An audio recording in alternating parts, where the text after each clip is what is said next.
هذه حاضر ترى عرضي وانا صنع مره كل شوي يعني عمل من لوني طيب داسي دوسانا تشيل فوضى بقى فرسكي bu bir de böyle çüşüde çüş. Böyle hazır. Sen cevap koydun. Hüdapar olarak bu hafta yaşamlarını cihazlara bağlı olarak sürdürmek zorunda kalan hastaların yaşamış olduğu mağduriyeti ve dramı dile getireceğiz inşallah. İsterseniz gelin hep beraber ilk önce onların ağzından dinleyelim. Elektrik kesildi mi 10-15 dakika sonra konuşamıyorum. Nefesim gidiyor. Mesela öyle sökermiş. Sağ olun. O an. Nasıl? Ay be buram lan da kamerayı. Ne olursa ne da kamerayı. Elektrik kesilince nefes. Köyde yaşıyorum. Elektrik kesintisi yüzünden ikide bir Suruç'a gitmek zorunda kalıyorum. Akciğer hastasıyım. Solunum makinesine bağlıyım.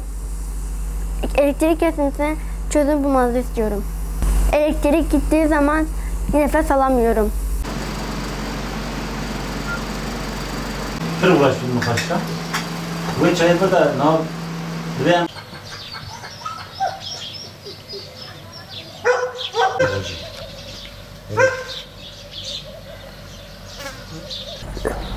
Ya elektriki mebir nefesim bitene bir elektrik kapıyormuşum. Saat soni kabelno ki jay borid bilne ki simid bilne ki asad bilne belli bir saat ki no bilne nefesi medori am konuyormuş bile ya. Am makine mi yaşamış bile.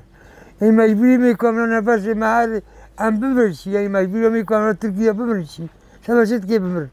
Meriz yani am bir khoda ama khoda dola da moj dora.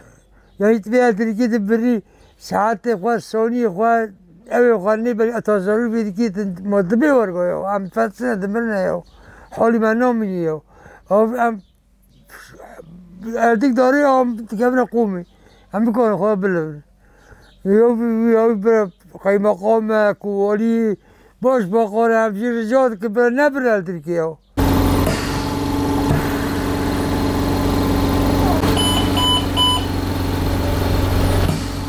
İşte Zeynep de bu hastalardan birisi.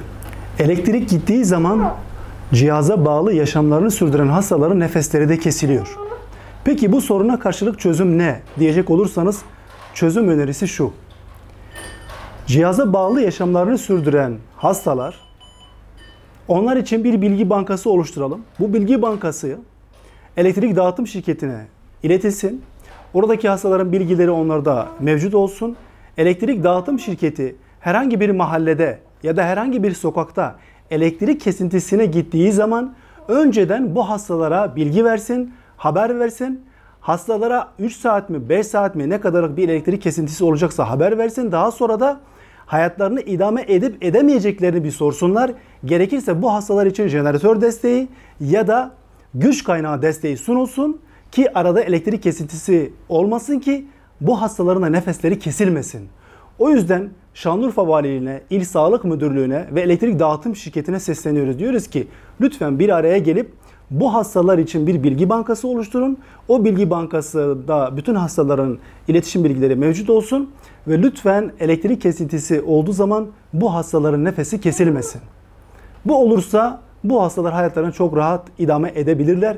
Çünkü nefes almak onların da hakkıdır. Ve biliyorsunuz ki insan yaşamı kutsaldır ve dokunulmazdır. Hüdapar olarak diyoruz ki yaşam hakkı engellenemez.